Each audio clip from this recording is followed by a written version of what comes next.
Hi friends, welcome to home making mantra. This is Shanti. Welcome to daily vlogs. Dasara వచ్చిందంటే కొంచెం చలి మొదలవుతూ ఉంటుంది. అప్పుడప్పుడు వర్షాలు పడుతూ ఉంటాయి.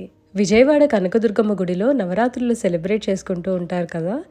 10 రోజుల్లో కనీసం 2-3 రోజులైనా సరే ఆ లైన్లో అందరూ కూడా ఆ వర్షంలో అలా తడుస్తూనే దర్శనం కోసం వెయిట్ చేస్తూ ఉంటారు.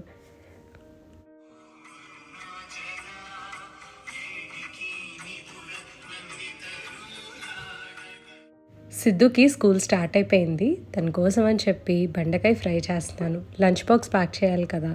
ఇవన్నీ కూడా ప్రీ కట్ వెజ్జీస్.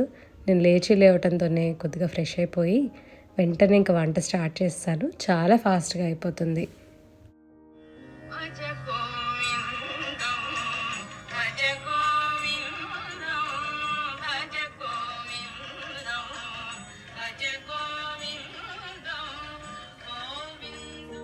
మన viewers devotional songs playlist share చేయమని చెప్పారు. డిస్క్రిప్షన్లో లింక్ ఉంటుంది, తప్పకుండా చెక్ చేయండి.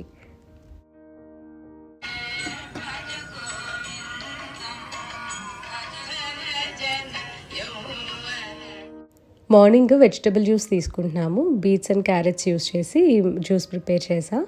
ఇంక వేరే యాపిల్ కానీ క్యూకంబర్ కానీ ఏది కూడా యాడ్ చేయలేదు. ఫస్ట్ ఈ జ్యూస్ ఇచ్చేసి ఒక 20 మినిట్స్ గ్యాప్ ఇచ్చి ఆ తర్వాత దోశ అండ్ మిల్క్ సిద్ధుకి సర్వ్ చేస్తాను. ఇవాళ మా బ్రేక్ఫాస్ట్ కూడా ఇదే అండి. ఇవాళ యాక్చువల్లీ మామిడికాయ పప్పు అండ్ బెండకాయ ఫ్రై 2 చేస్తున్నాను. అయితే మామిడికాయ పప్పు అవ్వలేదన్నమాట. ఇంకా తాలింపు వేయాలి, సో చాలా టైం పడుతుంది. ఇవాళే కదా హాలిడేస్ తర్వాత ఫస్ట్ డే ఆఫ్ స్కూల్, కొంచెం లేట్ అవుతున్నాయి అన్నీ. సో మజ్జిగ అండ్ బెండకాయ ఫ్రై 2 ప్యాక్ చేస్తే తనకి లంచ్ బాక్స్కి. పాలేమో చల్లారబెట్టి ఇచ్చేస్తున్నాను. అప్పుడప్పుడు స్నాక్స్కి బనానా ఇస్తూ ఉంటా సిద్ధుకి. అవి నలిగిపోతాయి కదా బ్యాగ్లో అలా పెట్టేస్తే, అందుకని ఒక బాక్స్లో పెట్టి ప్యాక్ చేసి ఇచ్చేస్తూ ఉంటాను. సిద్ధు స్కూల్కి వెళ్ళిన తర్వాత ఇంకా యాజ్ యూజువల్ నేను ఇంట్లో పనులు చేసుకుంటున్నా. కొంతసేపు ట్రెడ్మిల్ చేసి వచ్చేసి ఆ తర్వాత పప్పు తాలింపు వేస్తున్నాను. నవరాత్రి ఫస్ట్ డే కదా, మార్నింగ్ 5 o'clockకి లేచి పూజ చేసుకుందాము అని అనుకున్నా. అలారం పెట్టుకున్నాను. ముందు రోజు అన్నీ ప్రెప్స్ చేసుకున్నా, కానీ నేను మార్నింగ్ లేవలేకపోయానండి. కొంచెం హాలిడేస్ వచ్చాయి కదా, బద్ధకం వచ్చేసింది అనమాట నాకు. అట్లీస్ట్ రేపైనా లేవాలా లేదా అనేది చూస్తాను. నేను మా హస్బెండ్ ఇద్దరం కూడా జ్యూస్ తాగుతున్నాము. మా హస్బెండ్ ఏమో అనుకోకుండా ఆఫీస్కి వెళ్తున్నారనమాట. అందుకని ఇంక నేను వెంటనే తనకి ఫస్ట్ బ్రేక్ఫాస్ట్, జ్యూస్, కాఫీ ఇంక ఇవన్నీ చేస్తూ ఉన్నా. తన పనంతా అయిపోయిన తర్వాత ఇంక నెమ్మదిగా నేను పూజ చేసుకోవచ్చు కదా.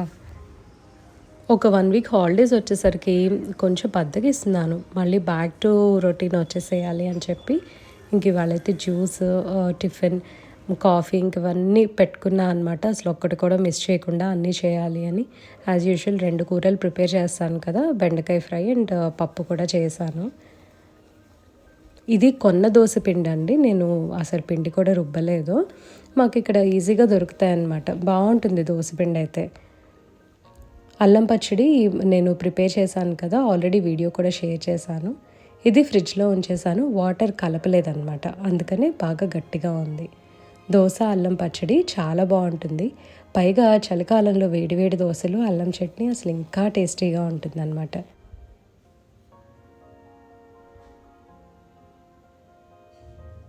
మా హస్బెండ్కి బ్రేక్ఫాస్ట్ పెట్టేసి మేమిద్దరం కూడా కాఫీ తాగేస్తున్నాము. ఇంకొకటి కూడా అండి, ఇప్పుడు నవరాత్రి అని చెప్పి నేనైతే తినకుండా పూజ చేయలేదు. ఎందుకంటే నాకు కొంచెం పన్ను నొప్పి ఉంది అని చెప్పి చిన్న ట్రీట్మెంట్ ఒకటి తీసుకున్నాను అనమాట ముందు రోజు. అయితే వాళ్ళు కొంచెం యాంటీబయాటిక్స్, తర్వాత ఇన్ఫెక్షన్ తగ్గేది అదంతా కూడా ఇచ్చారు, మెడిసిన్ ఇచ్చారు. విత్ ఫుడ్ తీసుకోమన్నారు. సో యాంటీబయాటిక్స్ ఏంటంటే వితౌట్ ఫుడ్ తీసుకుంటే నీరసం అయిపోతుంది. సో అందుకని చెప్పి నేను దోశ, కాఫీ తీసుకున్న తర్వాత ట్యాబ్లెట్స్ వేసుకొని ఇంకప్పుడు ఫ్రెష్ అయ్యి పూజ చేసుకున్నాను. ఇది నేను ఎందుకు చెప్తున్నాను అంటే, ఉన్నది ఉన్నట్టు చెప్తే ఇప్పుడు ఎవరికైనా సరే ఇలాంటి ప్రాబ్లమే వచ్చిందనుకోండి, ధైర్యంగా చేసుకుంటారనమాట. అంటే ఎటువంటి సందేహము ఉండదు, తిని చేసేస్తే ఏమన్నా అవుతుందా అని. డైలీ మా హస్బెండ్ శివాభిషేకం చేసుకుంటారు కదా, దాంతోపాటు నిత్య పూజ కూడా చేశారు. నేనేమో కొంచెం దీపంలో ఆయిల్ వేశాను అండ్ ధూప్ స్టిక్ ఒకటి పెట్టేసి ఇంకా శ్లోకాలు అవన్నీ చదువుకున్నా అనమాట. లలితా సహస్రనామం కూడా చదువుకున్నా. అండ్ ఇప్పుడు అది చూపిస్తా మీకు. ప్రసాదాలు అవన్నీ కూడా నేనైతే చేయట్లేదండి. నేను ఇంతకుముందు ఎప్పుడు షేర్ చేయలేదు, కానీ ఇప్పుడు నేను అసలు ఎలా పాడతాను అనేది జస్ట్ ఊరికే చిన్న చిన్న క్లిప్స్ ఒక ఫ్యూ సెకండ్స్ పాటు మీతో షేర్ చేసుకుంటాను. అండ్ ఆల్మోస్ట్ నా పూజ అయిపోయేసరికి 11 అయిపోయిందండి. నేనేమంత ఎర్లీగా కూడా నేను చేయలేకపోయాను first day. Maybe next day నుంచి కొంచెం ఎర్లీగా చేయడానికి ట్రై చేస్తాను. కనకదార స్తోత్రంకి స్టార్టింగ్ వందే వందారు మందారం ఇందిరానంద కందలం అమంచ అని చెప్పి ఒక 2 లైన్స్ ఉంటాయి. అది వచ్చేసరికి ఏంటంటే వినాయకుడిని తలుచుకుంటున్నట్టు అనమాట. ఏదైనా సరే మనం పని చేసేటప్పుడు విఘ్నాలు రాకుండా తలుచుకుంటాం కదా. సో శంకరాచార్యుల వాడు కూడా ఆ రోజు అదే చేశారనుకుంటా, అందుకని ఆ శ్లోకాలు ఉంటాయి. కానీ సుబ్బలక్ష్మి అమ్మగారు చెప్పే దాంట్లో మాత్రం ఆ 2 లైన్స్ ఉండవు. బట్ అవి నేర్చుకోవడానికి ట్రై చేయండి. సో మళ్ళీ నేను ఒకసారి చెప్తాను. ఏదైనా తప్పులు ఉంటే మనం ఏదైనా తప్పు పలికితే ఇలా కుడి చెవి, ఇది రైట్ హ్యాండ్ యాక్చువల్లీ, నేను ఫ్రంట్ క్యామ్ పెట్టుకుంటున్నాను కదా, సో అందుకని లెఫ్ట్ లాగా కనిపిస్తుంది. ఈ కుడి చెవి వెనకాల ఇలా అనుకోండి. ఇది చాగంటి వారు చెప్పారు. ఏదన్నా తప్పు పోతే తెలియకుండా చేసిన తప్పుకి ఇలా పట్టుకుంటే క్షమించమని అడిగినట్లంట. సో ఇదంతా కూడా డీటెయిల్గా చూస్తే మీరు చాలా భయం లేకుండా సింపుల్గా చేసుకోవచ్చు ఏదైనా. వందే వందారు మందారం ఇందిరానంద కందలం మందానంద సందోహ బంధురం సింధురాననం. ఇది వినాయకుడికి సంబంధించిన శ్లోకము. నోటితోటి చదువుకొని ఆ తర్వాత కనకదార స్తోత్రం చదువుకోవాలి. నెక్స్ట్ ఖడ్గమాల చదువుతున్నానండి. ఇది కూడా నాకు కంఠస్థం వచ్చు. మయి చర్యానాథమయి లోపాముద్రమయి అగస్త్యమయి కాలతాపసమయి. ఇది దేవి ఖడ్గమాల. ఇది కూడా ఒకసారి చదువుకోవచ్చు. భవనవాసిని సుధాసాగర మధ్యస్థ కామాక్షి కామదాయిని దేవర్షిగణ సంఘాత స్తూయమానాత్మవైభవలగోప విదిత సర్వానుల్లంఘ్య శాసన శ్రీచక్రరాజ నిలయ శ్రీమత్ త్రిపుర సుందరి శ్రీ శివాశివ శక్త్యైక రూపిణి Lalitambika. First day of Navratri చాలా హ్యాపీగా జరిగింది. అన్ని శ్లోకాలు చదువుకున్నాను. అండ్ ఈవినింగ్ ఏదన్నా ఒక చిన్న టిఫిన్ లాగా చేసుకుంటాను అనమాట. సో ఒంటిపూట భోజనం. అసలు అయితే టిఫిన్ కూడా చేయకూడదని అంటారు. నార్త్ ఇండియాలో అయితే మార్నింగ్ అంతా ఉపవాసం ఉండి ఈవినింగ్ నవరాత్రి థాలి అని చెప్పి తీసుకుంటారనమాట. అది ఆల్రెడీ నేను ఇంతకు ముందు బ్లాగ్స్లో కూడా షేర్ చేసినట్టున్నా కదా. లైక్ సగ్గుబియ్యంతో ఉప్మా చేస్తారు. అండ్ దిల్ హ్యావ్ లస్సీ, ఇంకా కొన్ని అట్లాగే ఏదో పొటాటోస్ అని చెప్పి అంత చప్పటి ఫుడ్డే తీసుకుంటారనమాట ఈ 9 days కూడా. ఉల్లిపాయ వెల్లుల్లిపాయ ఏం తీసుకోరు. బట్ నేను అంత రెస్ట్రిక్షన్స్ పెట్టుకోవట్లేదండి. ఇంకొకటి అన్నిటికన్నా ముఖ్యం, మనం అమ్మవారిని ఏం కోరుకోవాలి అని అంటే, మనం గ్రో అవ్వాలి. గ్రో అవుతానే ఇప్పుడు ప్రస్తుతం మన దగ్గర ఏదైతే ఉందో దాంతో తృప్తి చెందేలాగా చూడమని చెప్పి కోరుకోవాలన్నమాట. ఎందుకంటే ఇప్పుడు మనకి ఆల్రెడీ ఏంటంటే మనం ఏదో మంచి కార్యాలు చేయబట్టే మనకి ఎంతో కొంత ఇచ్చింది. అసలు మన దగ్గర ఒక 10% కావాల్సినవి ఉన్నాయి అని అనుకుందాము. ఆ 10% అసలు లేని వాళ్ళు కూడా చాలామంది ఉన్నారు. సో వాళ్ళకన్నా మనం బెటర్గా ఉన్నామని అనుకోవచ్చు కదా. సో ఆ ఉన్నదాంతో హ్యాపీగా ఉంటానే మనం ఇంకా గ్రో అవ్వాలి అని చెప్పి అమ్మవారిని కోరుకోవాలి. సో ఈ 9 days అంటే ఇంకా ఫస్ట్ డే అయిపోయింది కదా, నెక్స్ట్ ఇంకా 9 days ఉన్నాయి. హ్యాపీగా అమ్మవారి పూజ చేసుకోండి. ఎప్పుడు కూడా అమ్మవారు మనతోనే ఉంటుందన్నమాట. అసలు భయపడద్దు చదవడానికి చేయడానికి. ఎందుకంటే ఇప్పుడు మనకి పుట్టడంతో వచ్చేసేది కదా. అందరం కూడా ఒక పాయింట్ నుంచి స్టార్ట్ చేస్తాము. మనకి ఏజ్ గ్రూప్తో సంబంధం లేకుండా ఈ పూజలు కానివ్వండి ఏదైనా సరే ఒక పాయింట్ నుంచి మొదలు పెడతాం కదా మనము. అదేదో ఇప్పుడే అనుకోండి. ఒకవేళ కొత్తగా చేసేవాళ్ళైతే అసలు మీరు భయపడాల్సిన అవసరం లేదు. ఇందులో ఆనవాయితీలు అవన్నీ కూడా ఉండవు. ఎందుకంటే మనం ఆరాధిస్తున్నాము అమ్మవారిని. ఒక ప్రొసీజర్ లాగా చేయటం లేదు కదా. సో హ్యాపీగా చేసుకోండి, చాలా బాగుంటుంది. ఇవి నేను ఎన్నో సంవత్సరాల నుంచి చేసుకుంటున్నాను. ఇప్పుడు కొంతమందికి ఒక డౌట్ వస్తుంది, ఏదైనా ఒక కోరిక కోరుకుంటున్నాను, ఇప్పుడు ఇవన్నీ చదివితే ఆ కోరిక నెరవేరుతుందా అని. ఒకటి మాత్రం ఖచ్చితంగా గుర్తుపెట్టుకోవాలి, మనం వెంటనే రిజల్ట్ అనేది ఎక్స్పెక్ట్ చేయకూడదు. డెఫినెట్గా ఒకరోజు జరుగుతుంది. ఒకరోజు ఇవాళే అవ్వచ్చు, రేపు అవ్వచ్చు, ఒక 1 year తర్వాత, 2 years తర్వాత, 10 years తర్వాత అవ్వచ్చు. అది మనం చెప్పలేము. ఎందుకంటే అమ్మవారికి కరెక్ట్గా మనకి ఎప్పుడు ఏం కావాలో రైట్ టైంలో ఆవిడ ఇస్తూ ఉంటుంది అనమాట. అసలు అదే మన అమ్మవారు ఎప్పుడు కూడా మనల్ని కళ్ళల్లో పెట్టి చూసుకుంటుంది అని చెప్తా కదా నేను. సో అదే అనమాట ఎగ్జాంపుల్. మనకి ఎప్పుడు ఏది కావాలో ఇస్తుంది. నేను ఒక ఇన్సిడెంట్ చెప్తాను. ఇన్సిడెంట్ కాదు, జస్ట్ నేను మా మమ్మీ అనుకుంటా ఉంటాను.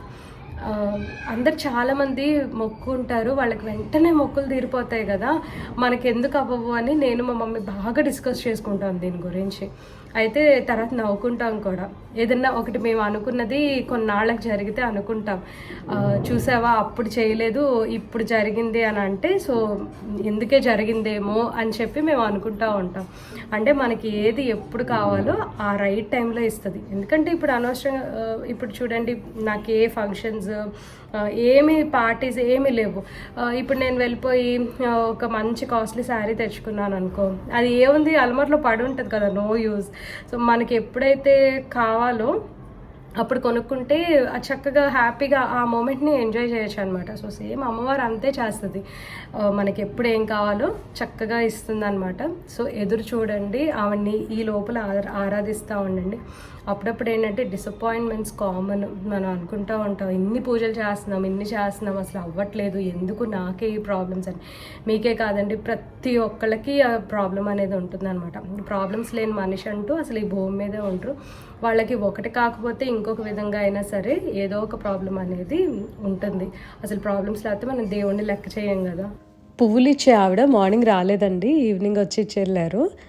ఎందుకు పొద్దున రాలేదు అని అంటే, మార్కెట్కి వెళ్ళాను, పువ్వులు కట్టి తీసుకొని వచ్చి ఇప్పుడు ఇచ్చానన్నారు. 3 days కూడా చాలా రేట్లు ఉంటాయంట పువ్వులు. అయ్యో ఒక్కొక్క మూర 60 రూపీస్ అని చెప్పారు. సరే ఇంక ఇప్పుడు మనకి పండగ టైం కదా, సో కాంప్రమైజ్ అవ్వకుండా తీసుకున్నాను. నవరాత్రులు పురటాసి మాసం 2 ఇంకా ఉన్నాయి కాబట్టి ఆబ్వియస్లీ రేట్స్ అయితే హై ఉంటాయి. ఈవినింగ్ ఒకసారి మళ్ళీ ధూపం వేసి ఇంట్లో లలిత సహస్రనామం వింటున్నానండి. ఈవినింగ్ అయితే ప్రత్యేకంగా ఇంకా నేను పూజ ఏమీ చేయలేదు. గడప దగ్గర ఇట్లా ఎంట్రన్స్లో ఫ్లవర్స్ ఇవన్నీ కొంచెం చల్లగా ఉన్నప్పుడే పెడుతూ ఉంటాను, ఎండాకాలంలో అస్సలు పెట్టను నేను. పైగా ఇప్పుడు పండగ స్టార్ట్ అయిపోయింది కదా, సో అన్ని చోట్ల కూడా పువ్వులు ఉంటే బాగుంటుంది అని చెప్పి అక్కడక్కడ కూడా ఇలా ఫ్లవర్స్ పెట్టా.